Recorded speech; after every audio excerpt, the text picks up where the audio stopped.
Where's chat? There we go. Boop, boop. Boop, boop.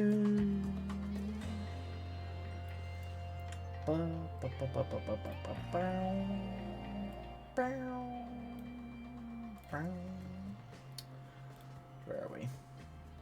Bam! Hello, everybody. Oh, not main camera. There we go. Hello, Ghostly. I just saw these. Like, immediately started the stream and had to go, had to do some last minute work tweaks in like 2 minutes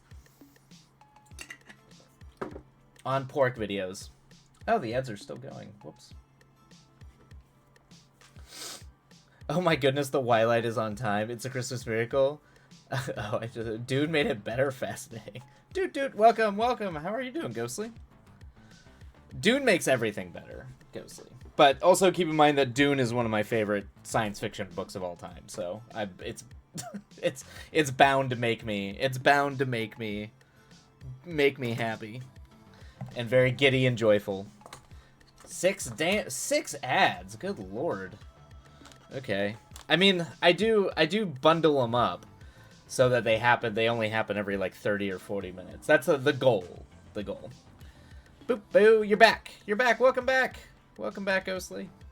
Yes, I was on time, and then immediately Twitch is losing its ever-loving mind.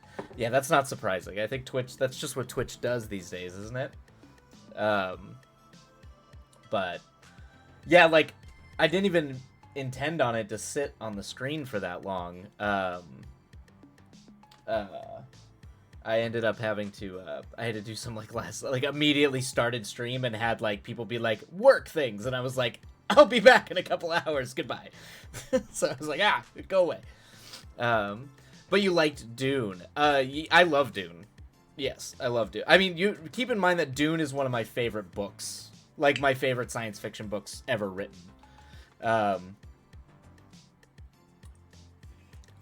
So, like, I like Dune, the entirety of Dune, and I think that Denis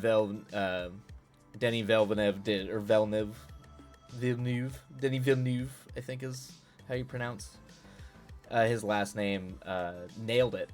He did a good job. Let's see, but my coworker hated it, but he's prone to trash taste. I mean, I think I have trash taste too, but you know, it depends it depends how they feel. I heard it got changed up a lot from the novel. Not really, a little bit. I think they kept. I mean, I guess spoilers if you want spoilers. It didn't change really anything, not broadly narratively. I mean, it streamlined some things because you couldn't. For reference, I mean, everybody loved the new Godzilla movie, Ghostly. I am on an island about that movie. As a diehard Godzilla fan, I am especially on an island by myself there. There are not many people who agree with me about the new Godzilla movie. So it's that's not a good frame of reference. Thank you, Ghostly. You'll join me on my island. Thank you. Yeah, I'm on my weird little island. But I think here's the thing about Dune. It depends. Dune is a really fascinating. Oh Jesus. Okay. Stupid work nonsense. Dune. So Dune is very close and near and dear to my heart, and I think people don't get it. Or if they. I think what people do is they read the original Dune book or are familiar with it enough to think to like if you continue reading on in the series, like from Dune to Dune Messiah to do Children of Dune, it's abundantly clear what Frank Herbert was doing with Dune. But like it takes a little bit of subtext to kind of see what it's not even subtext, it's actually pretty blatant in the book, but if you read it really quickly and you're not paying close attention, you will miss what makes the original Dune so special. And what makes the original Dune very, very special, spoilers for everybody, is Paul Atreides, the hero's journey, the sort of person who is coming to save these people is a tyrant. The whole structure of Dune is taking kind of the Star Wars Luke Skywalker story, even though it came out before Star Wars, and saying that people we should be very critical of people that follow the hero's journey, or like this sort of like idea of creating heroes and prophets and stuff. And like it's Paul, the whole point of Dune is that Paul becomes a tyrant. He becomes a monster functionally. It's edible. It lives. It actually is super edible. It's pretty much Oedipus. It's that by trying to avoid your fate, you fall into your fate. And he said the movie turned the whole thing into a non-religious thought piece. No. No, okay. I'm just gonna flat out say a non-religious thought piece. It's the movie dives very deeply into the power of religion, which is what the book does. And now I'm starting to think that your friend thinks that the original Dune is a religious thought piece, or or that Paul is a prophet, and that is not the case in the book. Even in the book of Dune. Oh, neo-religious. Oh. Like new religion, but that's in the book. That's actually what the book largely what the book that's actually one of the main themes of the book is the power of religion, how colonial or certain types of, I mean in Dune it's very colonial, but in other types of forms of control and power, religion is heavily utilized as a tool. It's religion as a tool, and that's very much in the book. Because I think that's the thing that a lot of people, when they go read Dune, they miss, is that oh, and no, not friend, coworker. I don't trust his opinion as far as I can throw him, and I don't have upper buster. Okay, fair enough, Ghostly, fair enough. Your coworker. But I think I don't know what they mean, what your coworker means by or I guess he means by thought piece. It's interesting. Or like neo-religious, because the power of religion being used as a tool of control is a big part of the original Dune book. So that's kind of like built into the DNA of the story. They didn't change anything to it. I think what he might be mistaken is if he read the books and didn't read them closely or wasn't paying attention, he might have thought that Paul is in fact a prophet that is like has been like prophesized to say like to be the Christoph Haderach and become this sort of super being that will lead humanity out of darkness. But the religious undertones of that, it's none of that's like prophet or religion. It's all a plan by the Bene Gesserit that has been in motion for thousands of years, where they essentially plant these seeds and radicalize certain groups of people to believe. They essentially plant seeds of belief so that in case this person comes about, that they're utilizing essentially eugenics, like they're breeding family lines, so it's functionally eugenics.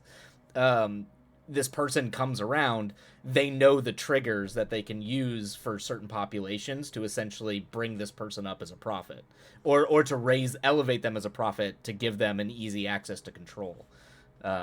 That's functionally what Dune is is about that. And it's also about the people that fight against sort of like external control. A lot of you can read a lot of Dune as being kind of about colonial powers bringing a certain type of Christian theology, not like traditional Christian theology, but it was a very explicit type of Christian theology that was used to justify sort of what they call manifest destiny, or the justification for colonial authority over indigenous populations. Is kind of what Herbert was writing about when he was, like, at least the religious sense of it, what he was writing about in Dune. So anyway, sorry. I could go on for Dune forever. I love Dune. So let's see. It's really funny to me because he was like, it was my favorite book. The movie was nothing like it. He did not understand the book. If he thinks that the movie is nothing like the book, he did not read the book or didn't understand the book. And he should read Dune Messiah, because Frank Herbert wrote Dune Messiah very explicitly because he was worried people didn't get what was going on in the first Dune. But he says it pretty explicitly. He says, hero, always be afraid of a hero. Because there are no such things. Anyway, tirade over. Let's see. Ghostly, I have a soapbox on a new movie, though I'm very much in the majority. Ghostly, give soapbox it. I'm ready to hear it. Let's do it. Before we dive into our first sprint, let's hear. I've had my soapbox. What's your soapbox? The new Aquaman. Okay. I have only seen a portion of the first one, so I know nothing about this. Superheroes are dead. Yeah, I mean, Madam Web, Aquaman, I mean, pretty much everything. There was also a new, wasn't there a new Marvel movie, too? Not associated with Sony? I mean, I'd probably... Superhero movies have been dead for me for a long time, because I've been out of that entire wheelhouse. But, I do agree with you, Ghostly. I think the box office is finally... I think we've gotten there. I think we've finally gotten to the point where it's they're dead. I watched 20 minutes of it. I mean, it looked really bad from every trailer I saw. It looked bad. So,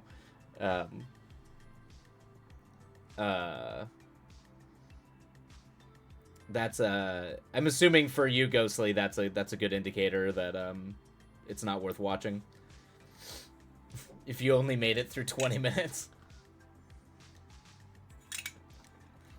Do you what are your do you have any favorite superhero movies, Ghostly? Or are you just not into superhero films? Cuz I feel like I definitely feel like an outsider when it comes to a lot of modern superhero films.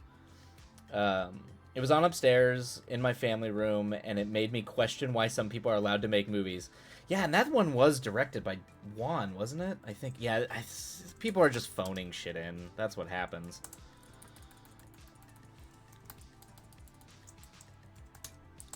I mean, it's always a miracle when movies get made, but you throw enough money and design and everything behind it.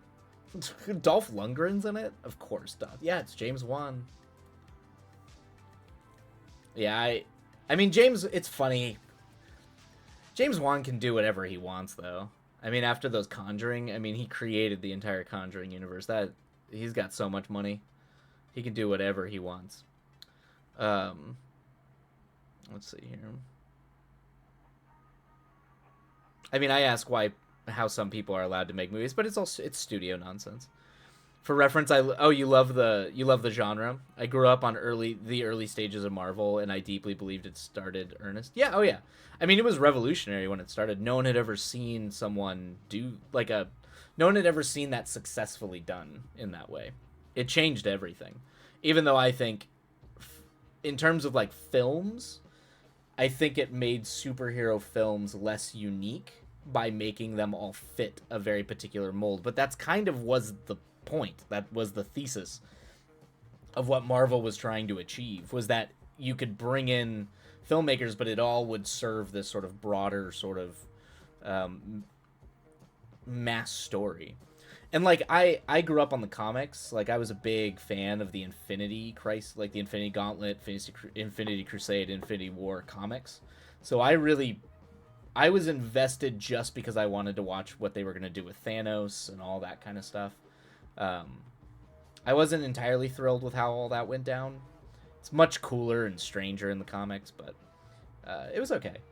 But they weren't cinematically interesting to me, is the problem that I have with modern superhero movies, where I feel like Sam Raimi's Spider-Man movies actually are interesting cinematically. They're unique. They tell they have a take on the type of story that Spider-Man is. I have mental points at when they actually stopped. Okay, interesting. When they stopped actually telling stories. In my hot take opinion, I think it started going downhill with Civil War. Okay, all right. I could see that. I wasn't wild about Civil War. Um, I'm trying to think. If I had to put like what Marvel movies I liked,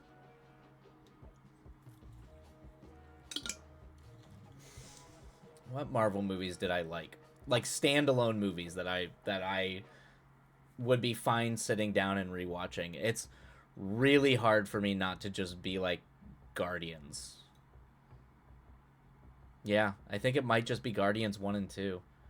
Winter Soldier. I could probably do Winter Soldier. That's a pretty good like spy movie, like thriller. I could do Winter Soldier. Winter Soldier's like I think a standalone pretty good like spy thriller, independent of it being a superhero movie. Yeah, I could do that. I'm a Bucky girl. The fact that he couldn't save that movie for me ain't nothing to sneeze at. Absolutely yes, agreed on all levels. Okay, Ghostly, yeah. So there you go. The three Marvelies, and I could do Infinity War. Wait, yes, because Endgame was the one after that.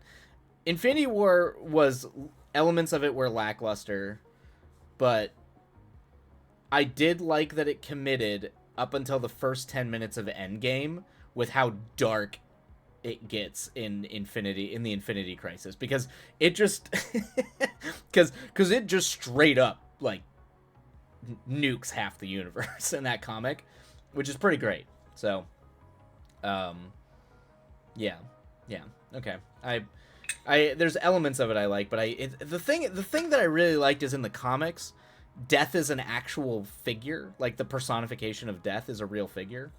Um, and Thanos is trying to court Death, like actually try to like marry Death, the personification of Death. And I don't know, I feel like just floating around on a skull in space with him being like, "Look, I gave you half the universe," and she's like, "I'm not impressed," and he's just like, "Why?" I don't know. I'm way more into that. I'm way more into just making it weird and like cosmically Shakespearean than the sort of moderny take on it. But that's just me. I would watch the first Captain America and Iron Man. Okay, yeah. There's parts of the first Captain America I like, and the first Iron Man's okay. I think the best first Iron Man is good for the first half, and then I forget about anything that happens after the first half of the movie. Any of the stuff with Jeff Bridges, I completely forget. I think the first Avenger was just fun. I'd watch it again. Yeah, the first Avengers was okay. It was fine. All right. Well, I have babbled enough. We've started off strong. But we might circle back around to Dune and Marvel and comic movies. It's an interesting topic, so we should definitely it's worth talking about, because it was what dominated theatrical experiences for the better part of a decade and a half, and it does seem to be dying. So, but let us go ahead and dive into our first sprint. I know I got a lot of get a lot of stuff done, so hopefully everybody out there is able to get the words done. But let's get rolling, and we'll catch up in the chat or on the break. All right, everybody. Happy writing. Let's go, and we'll see you on the other side.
Oh man, alright, that is the end of that sprint. We are going to have ads drop in almost immediately, everybody, so feel free to stretch, get some tea, do all that, and then dodge the... Apparently Twitch is being very brutal with ads, or at least cramming them in there, so feel free to step away, dodge the ads. But I hope that was a productive sprint for everybody. I got the words done. I was able to put the pork fire out and return to at least getting a little bit of stuff done, so that's good. So, huzzah. Let's see. And we'll go ahead and let the ads roll. But Cryptid, welcome in. The kids are asleep. Welcome in. Welcome in. Hopefully the day will prove productive for y'all. Cryptid, that's the orange boy needs the brain cell which you must share with him. That is true. That is true. It's like, I love that everybody knows exactly how the orange boys are. Ghostly, oh, sad day, I cannot cheat death. Oh, no, Ghostly. Today is the day you cannot cheat death. That is sad. But you said, oh yeah, you said that you got a new writing idea for how to plot stories pulled from screenwriting, which sounds interesting. I wonder what method it is. Thank you. I'm very brain dead today. Yeah, I'm kind of feeling pretty brain dead too. I worked a lot this weekend, and I have a lot of work coming up, so I feel very tired and very fried. If you notice from the schedule, it's why I'm cramming 3 streams into 3 straight days, because it's a lot. I have to go to San Diego on Thursday, and I'll be there till the weekend. So while handling with these pork people, always juggling the pork people.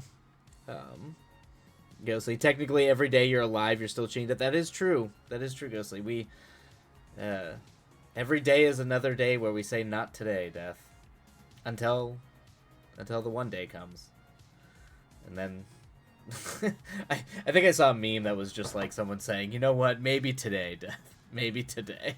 I was like, oh, that's sad. Oh yeah, I totally forgot. I owned a storyboard book. So instead of drawing a picture, you write words like in storyboards, because words are better than pictures. Yeah. I don't know if I'd agree with you there, Ghostly, but as a writer, I guess I understand. I understand the. I think can't pictures and words get along? Can't they just be together?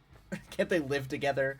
Both being, does one have to be better than the other? But that's not a bad idea. I mean, I wish I could draw. I wish I was better, like a more efficient artist, and actually had any talent as an artist. Because if I did, I actually don't think. I think I would probably storyboard my films and not even write screenplays. Because that's the way Miyazaki does it, and his films are so visually. That's why they're so dynamic and interesting visually. Is that he doesn't write screenplays for him. He just draws the storyboards out and then writes the dialogue. Almost like you would a comic. But that's a good idea. That's a good idea, Ghostly. Just like write a storyboard book. So you just pretty much storyboard the whole story out, but just with words. Yeah. It's kind of like when you pin plot points and things like that. But you can do it. What was it? I think David Lynch was the one. It was David Lynch and Stanley Kubrick both had a theory about, like, you just write scenes on, like, note cards, and when you get about 70 or 80, that's a movie.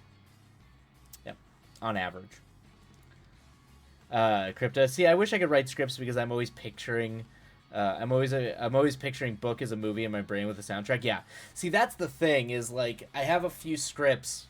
My cyberpunk rom-com, I've been pitching that to comic book houses. Like, I know a person who works at Humanoids, and they're kind of looking for stuff to get outside of, like, the Jodorowsky kind of, like, heavy metal scene. They're trying to look for other stuff. So I was kind of throwing that script over there to be like, do you think this would make a good comic? Would this be something people want to see if I get the right artist for it? And And the hard part is I make a playlist for every script I write. So every movie I write, I have a very detailed playlist for sound, for like it's very musically oriented. If you ever read any of my scripts, I do break one of the main rules of screenwriting, which is don't put music in your script. So if you're unless it's like important to the plot, I break that rule all the time. I'm like, nope, this song is totally banging while while this is happening. I refuse to, because it's such a part of the way I write and the way that I visualize scenes. It's much more of a I'm much more like I listen to music a lot when I write, like very specific music. So I get that. I definitely am in the same camp with you, Cryptid. That's just how I conceptually see it. And I read books that way too. I visualize. It's impossible for me not to visualize what I'm reading. Go say, I made my book. Oh, I forgot to start the down timer. Good Lord. What are we doing here?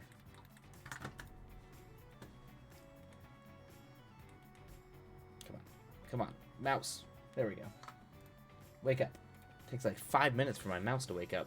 I made my book into a play in my head. That's cool. Oh, I like that, because I cannot commit to one thing. So I broke the whole thing into 3 acts and further from there. I have scenes. Every scene is either a change in POV or just the natural breaking points every frame in the storyboards. Oh, that's cool, Ghostly. That's it's so funny. I remember you kind of talking about how you were struggling figuring out how you plot, and people were plotting. Like, you clearly are interested in messing with structure. I think you're fine, Ghostly. I think the way that you approach narrative and plot structure, I think you're intuitively already approaching it. You know, I don't think you need to worry too much about. I don't think you need to worry too much about what people tell you about, like, here's how you plot a story. You are clear from that description alone. You're already very clearly playing in structure, and playing with structure, and you're yeah. it's funny, as intuitive as you are, or you sound like you are as a writer. You do have a little bit of that, like, analytic, you like to play and experiment with structure. So you might be doing a lot more plotting than you think. Yeah.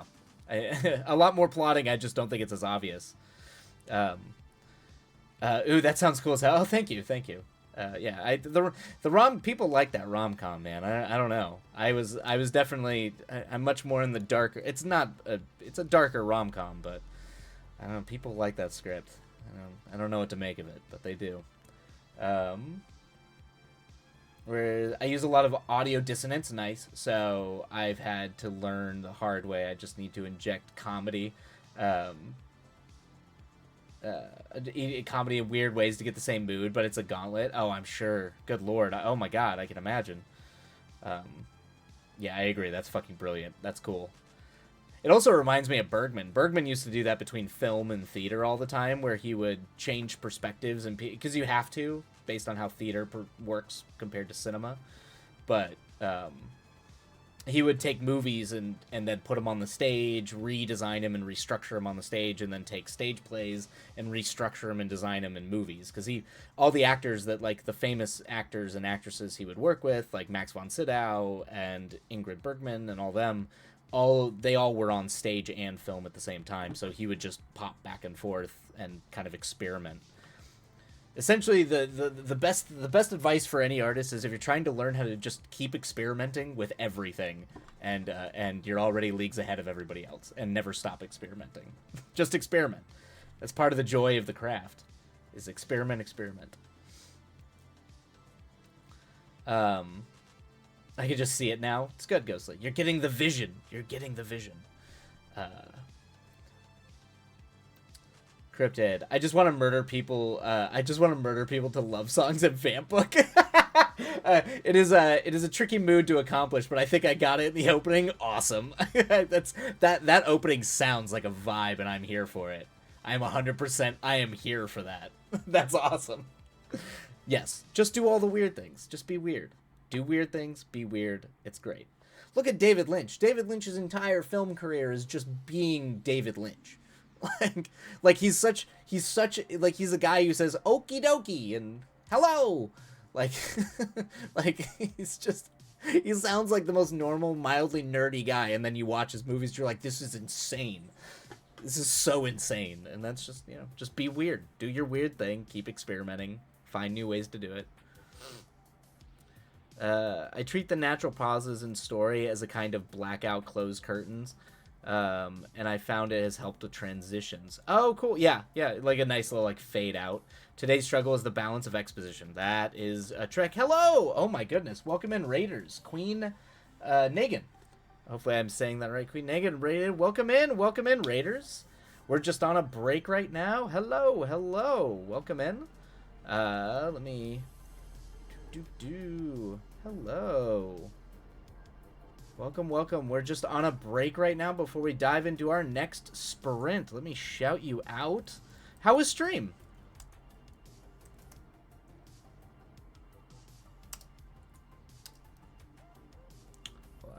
Let's see. I want to not mess this up. There we go. And I shall follow as well. So definitely go follow Queen Negan doing writing. How was it?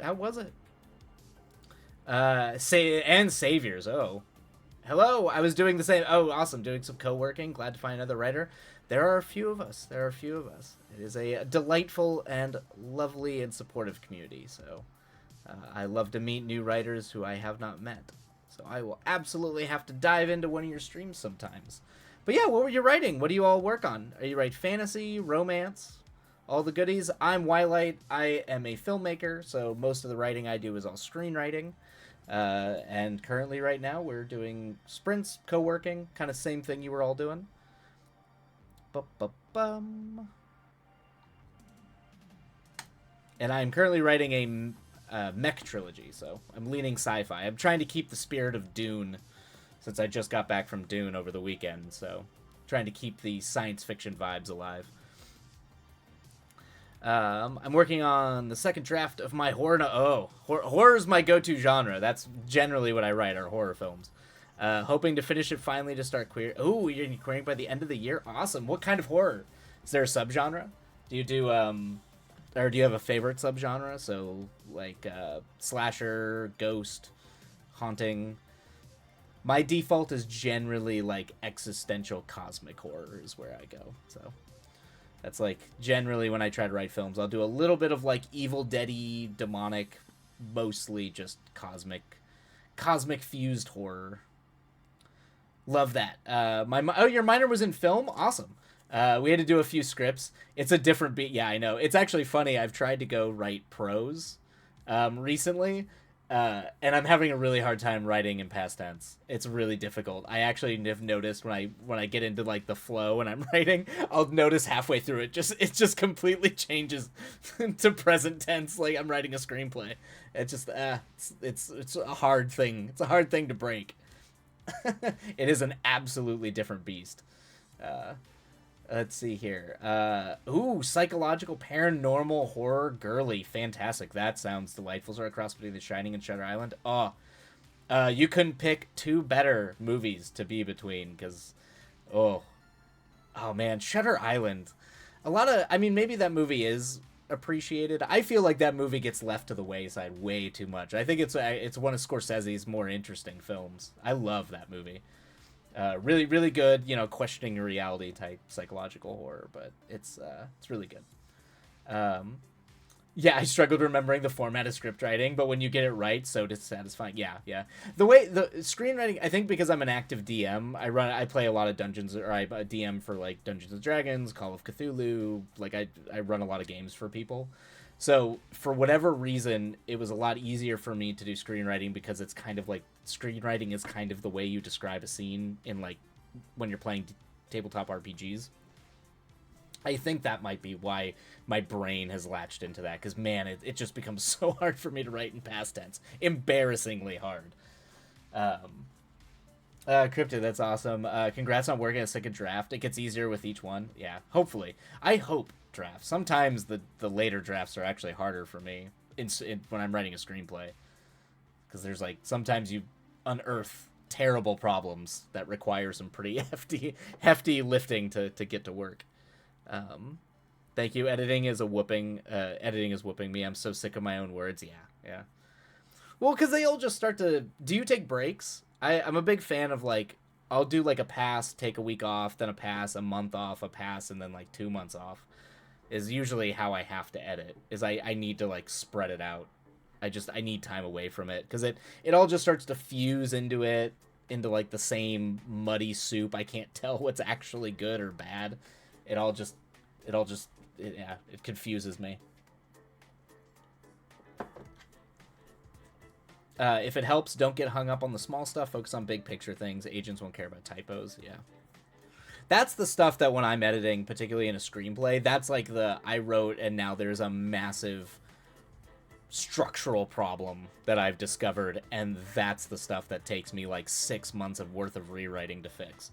The last horror, I wrote a folk horror film that I wrote it for 2 years. I wrote a draft of it, got notes on it, wrote another draft, and there was just something not clicking in it when I finally like figured out what wasn't working. It took me another year of rewriting to get to fix it. So yeah, it's just hard, and fresh eyes helps. I did my first draft in a year, then took okay, so you already took a 5-month break. Look at it for fresh eyes. Did another year of outlining. Now I'm on to the second draft after some beta readers gonna hit the third draft grind. Okay, man, you've got a oh my goodness, you've got a lot. I also self-edit with big breaks. After our first draft is done, I take at least 2 off before I get back to it for revision. Yeah, you definitely need the breaks. That's perfect. You're doing great. Absolutely, yeah. That's a lot. Oh, you're a journalist and oh man, you're in welcome company, man. Some of my favorite writers started out as journalists, or were journalists while they were writing novels. I'm a journalist and a PhD student. That is rough. So I do a lot of news and academic writing. I write pretty clean copy. My hurl has been plot block. Yeah, it's all yeah. I was a philosophy major in school, so when I was doing screenwriting and like creative, I did philosophy major, and then I was in English and poetry and like prose, and like going between those two, very different world. Like your brain breaks a little bit doing that. Because it's like, oh, your poetic language is now like, well, they're gonna tear that apart if it doesn't make perfect sense and isn't like logically sound. I'm like, what am I doing? It's poetry. Ghostly. I'm attempting to have character A explain to character B about B's past. The goal is to exposit the main dilemma to the audience and the character. Apologies, this is stupidly late from your question. It's fine. It's fine. Well, it's also a chat. Things get wonky in chats, so sometimes you get to things late. Let's see. Oh, nice. I have a few clients who are journalists, and they do indeed great, very clean copy. I'm sure they do. They have to. Line writing is easy. It's holding people's attention that you got to worry about. Yep. Make it exciting.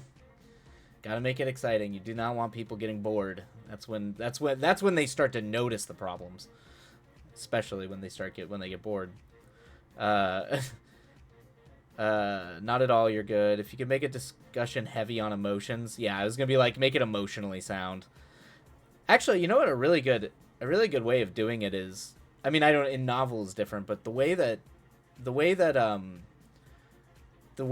first Dune, because I rewatched the first Dune before I went to watch the second one, the way that they managed to filter in all the sort of world exposition and all that kind of stuff without making it too dry and too, like, they kind of are able to wrap it up in like emotional conversations or just interesting conversation. It's not just like dictating to you the entire complex history of the Imperium.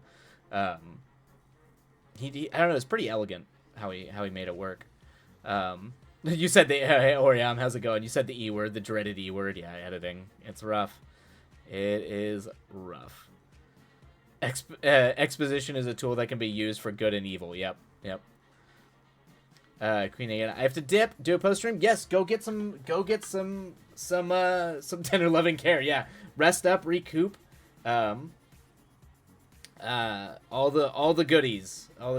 Go relax. Take care. We will see you next time. Thank you so much for the raid. And we actually should dive into our next sprint. Have a good one. Yep, indeed, have a good one. Remember to always maintain tension. You always have the reader. Oriam, 30-second shot of Leto's chin. I know, Oriam, you really don't like Dune. At least the Denny version.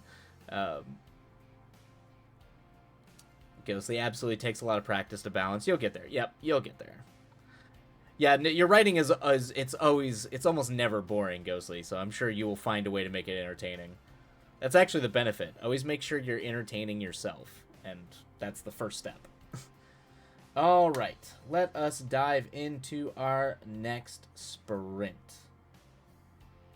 Can I? Okay, actually, you know what? Because Twitch is evil, we're going to have to run another set of ads. So I'm going to run ads real quick. I'm going to get water, and then we'll start a sprint. So stretch, get some tea, and then we'll be back to it. So just hold tight for 2 minutes and dodge the evil capital Twitch nonsense. Much appreciated. My ego's big enough already. yeah. It's fine. We all need a little pushing. As big as egos can be, writing's hard. It's a hard thing. For the novel writing crew, when we talk about pacing, it's always about maintaining tension. You do that by moving the plot or developing character. Interesting, okay. I mean, I feel like that's probably applicable to narrative cinema, too. You can do a little bit more sometimes, I think, cinematically, to kind of make it engaging, even if you're not doing one of those things. But for the most part, I think it's the same. So if your characters aren't doing one, be sure you're doing the other. Do that, and you'll keep the tension, maintain the focus. Yep, that makes sense. All right, I'm going to get water. I'll be right back, and then we will dive into our next sprint.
Okay, back at it.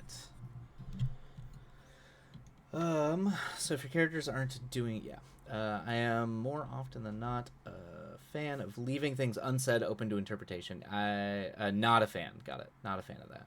But every now and then, you kind of have to say stuff. So that's the issue. I have to say things in my novel. I have to speak. I have to say things. Truly the worst. How could that possibly have happened? Wait a minute. I need to say something? I need to use words in a novel? Absurd.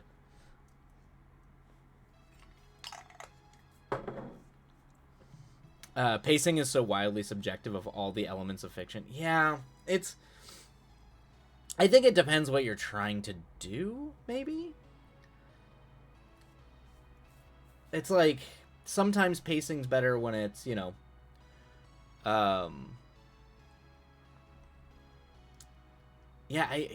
don't know. It feels subjective, but it feels like it shouldn't be subjective. There's definitely like an alchemy taking place there. Stephen King never said you have to say stuff. That's true. But he said by not saying that, he said a lot of other things. So I think he still had to say stuff. Is it maybe because of my job I've never found it to be the case? When I talk about pacing, I'm talking about it as a separate. Yeah. I think when you're talking about crypto, things are happening. Something itself needs to be happening, be it an emotional event, a plot event, a character event. Stephen King never said reach for a thesaurus, and that is not good advice. Yeah.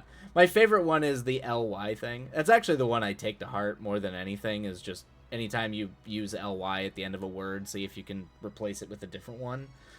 But Stephen King also breaks that rule more than anybody I've ever read. So, it's funny. Because that's like his one thing, and he breaks it all the time. Like, more so than most writers. I find that the same story can be called, I find the same story can be called too slow or too fast by different readers, so I'm definitely talking more about how it's experienced versus how it's... Yeah, the actual experience of reading it, yeah. He said, what? What a freak. Pacing means the movement of the story, so if you're... so are you still pulled in, or is it something starting to drag, and that's... and then what is starting to drag, and how do we fix it? Yeah, I think it depends on, like... I've been in situations where I feel like the thing is paced badly, realized I'm tired, actually come back to another day, and it's fine. I think it might be what you're trying, because there's definitely, like, science fiction books where I'm like, this is dragging because the writer is fixated on a particular element of the narrative that I don't find particularly interesting. This happens a lot with science fiction when they start getting way too into the world they've built themselves or how convoluted it is. Now, things are still happening, so I can understand maybe the pacing structurally is fine because this is still a part of the story. It's just a part of the narrative that I'm not engaged with as much, so when it leans into that, I tend to check out. But it's still there. It's not like... you can see why it hasn't been removed for, like, editorial reasons, maybe. Yeah, you definitely got to regard it with care. Oh god, the 10 pages on a space... Oh god, the 10 pages on a space tree. Yes, exactly, Cryptid, yes. These are things that, like, I get it. But then again, I can read the Brothers Karamazov and I'm fine, and Dostoevsky spends, like, I think he spends, like, half a chapter describing the room Father Zosima's in before anybody's in the room. So it's like, to teach their own. I can't point fingers.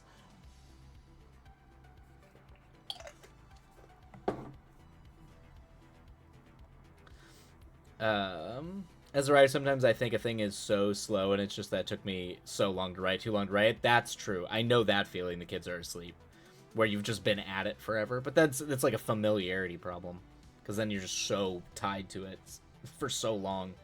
It feels old by the time you're trying to revisit it. I will often advise clients, if they can, to introduce the world naturally as the characters experience it. Yeah, that's a really good piece of advice. Actually, I think I would argue that that's what Denny does really well in Dune, when he's trying to, is that actually probably is what he's doing, is he's not overly experiencing or explaining the world to you. It's just you're going about the character's day in the world as they're encountering the world, and he's accenting it with a little bit of extra info that kind of helps move things along. Opposite from, like, Nolan's Tenet, where they just stop and just explain, and it makes it somehow even more convoluted, where I have no idea what's happening. Alright. Okay, alright. We should probably actually dive back into a sprint. I have talked long enough, and it's going to be a shorter stream today anyway, because I have a meeting I have to go to at 6. Be back. Gotta throw dinner in the skillet. Have fun cooking dinner. Kids are asleep. I do not love info dump chunks, but I've been collecting techniques for how to do it well. Well done. When you got that, the kids are asleep. When you crack that, crack that nut, I think you've won. All right, let's dive into a sprint, everybody. Let's go and start the timer. Happy writing. We will see you all on the other side. Good luck. Away we go.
Alrighty, everybody. And that is the end of that sprint. Boom. Start the down timer. Hopefully it was a productive sprint. I got like nothing done. I got like nothing done on that sprint, but that's fine. That's fine. We have at least one more. Yeah, I should be able to. I think we'll have time for me to do one more sprint today. So, yeah, my problem with that would be. Yeah, my problem with that, Crypta, is it absolutely. I cooked dinner. That was my sprint for sure. Yeah. I think, yeah, the problem is that AI only understands syntax. It doesn't understand semantics, so language's meaning would be out the window. It would just come up with random stuff, and that's it. It might sound somewhat convincing, but like most things with AI, it wouldn't really be able to be convincing. Hey, Exit Mark, welcome in. It has been a while. How are you? How have you been? Welcome, welcome, welcome.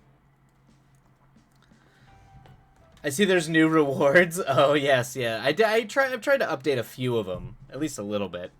The instant I finish something, it's all over for you. 15k. I know. Ghostly already hopped on that train. Yeah,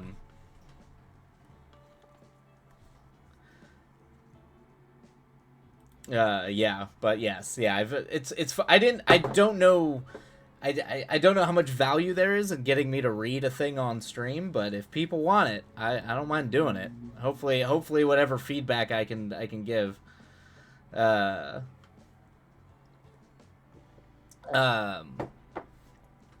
Hopefully it's somewhat helpful. I don't know how it would be, but I do my best.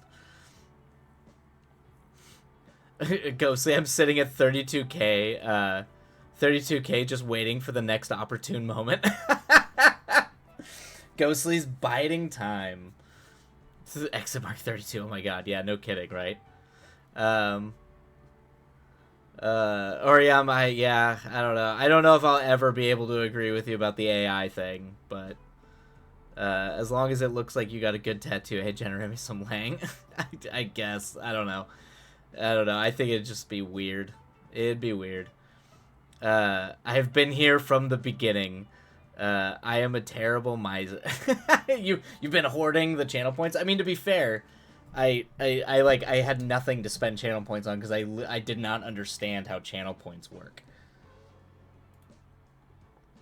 It was just not a thing I get. So now there's things that people can spend. Exit mark. I miss the jumping jacks. Yeah. There's two. One, my room cannot handle it. Things start falling over. And two, it's like when I do exercise and then I'm just doing a bunch of extra jumping jacks. I'm like, yeah, I'm not doing this anymore.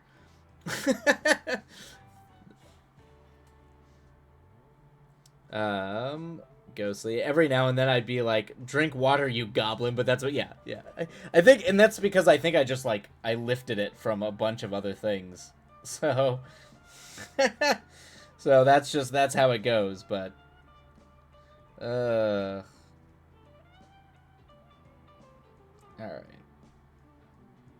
Okay, alright, yep, so. Alright. What is happening? I'm getting, like, blown up. The pork people will never leave me alone.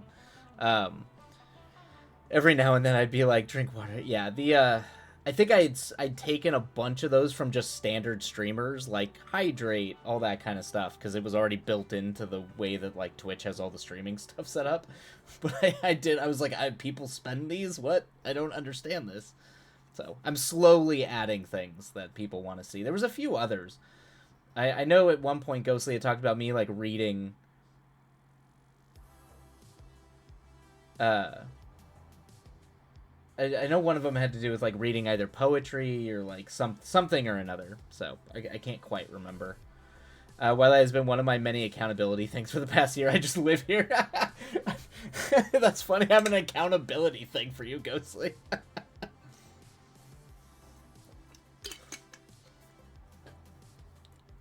I went from no community. Oh, that's nice. I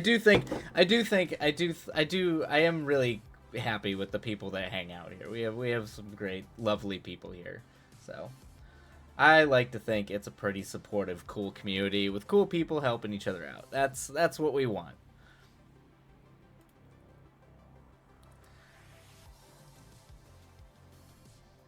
Same goes for the. So I'm glad that worked out for you. I really dig that. Oh, thank you, Cryptid. I'm glad. I'm hoping it's helping people get work done and feel like they belong. They belong, and that everybody's there helping them along.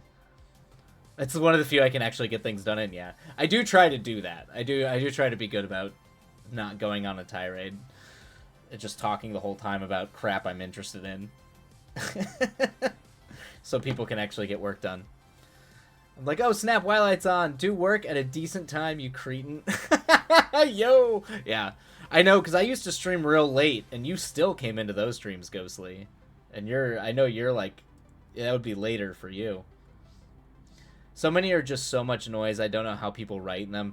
I think it's like ADHD stuff. I do know that a lot of streams tend to, like, you know, it's for people who have like neurodivergent things that they want to be able to work in.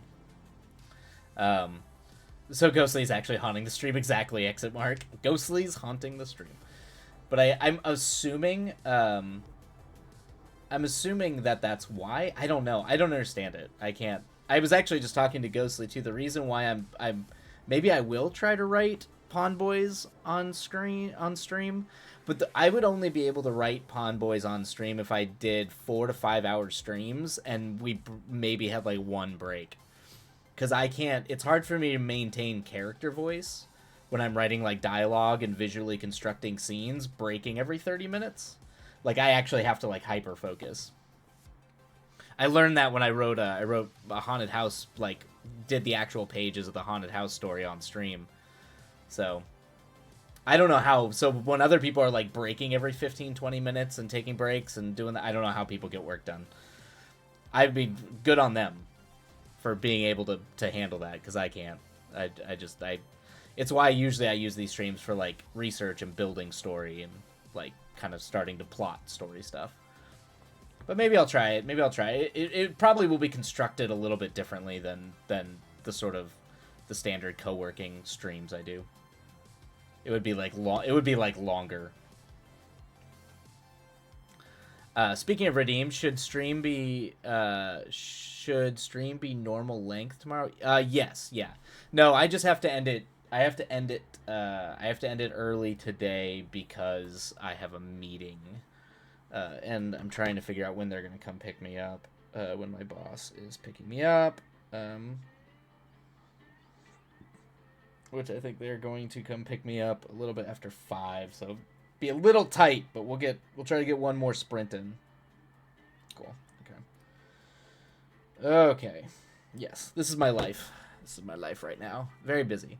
Let's see, I can't focus for more than 20 minutes. I need 5 minutes to recharge. I mean, and a lot of people are like that. That's kind of why I structure them these ways. But like, if I was doing actual pages, I can't do that. Well, I could focus for hours. I just want to write. I just want to write for 28 minutes. Yeah, or 25 minutes. Straight. Got it, Orium. Yeah, that makes sense. And that seems to be how a lot of people work really well.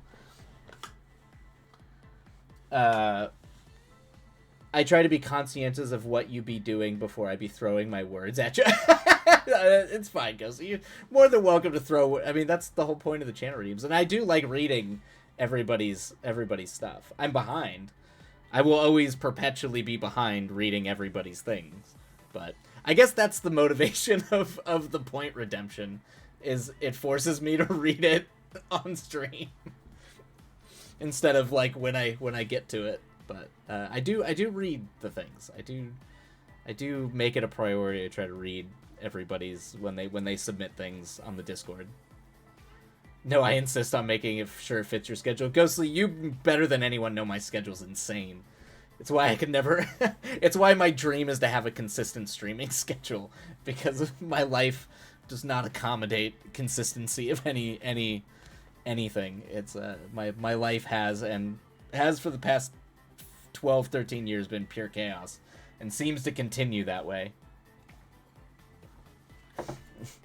And I am rich. Why not? You are. You are in terms of point values. You are rich. That chat just gave me 150 more points. The money pit. It does make you feel like the way the coin system works. It literally makes me feel like I'm gambling sometimes when I'm watching a stream, and it's just like, collect your money, and I'm like, there's something about this that feels like it's not the same. I'm not saying Twitch is exactly the same as, like, gambling, but there is a part of me that I'm like, this feels vaguely like I'm in Vegas watching, like, points, learn to spend points, channel redemption, bling bling bling bling bling. I don't know, or like pachinko machines. I am Scrooge McDuck of channel points. I think you might be. I think you probably have more. I can swim in my pool of tort coins. That's true.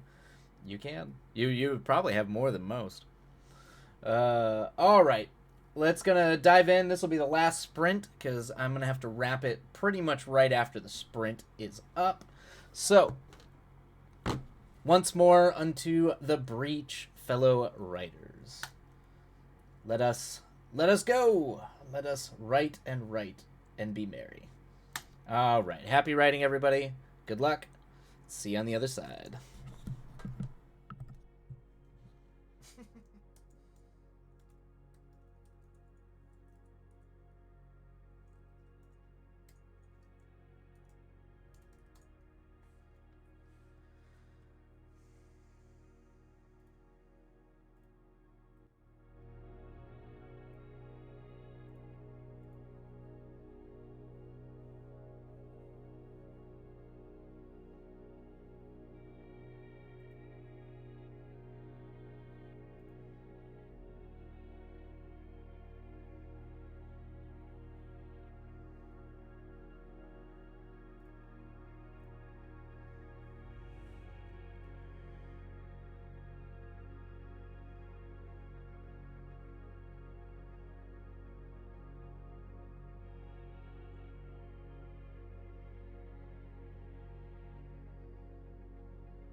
All right.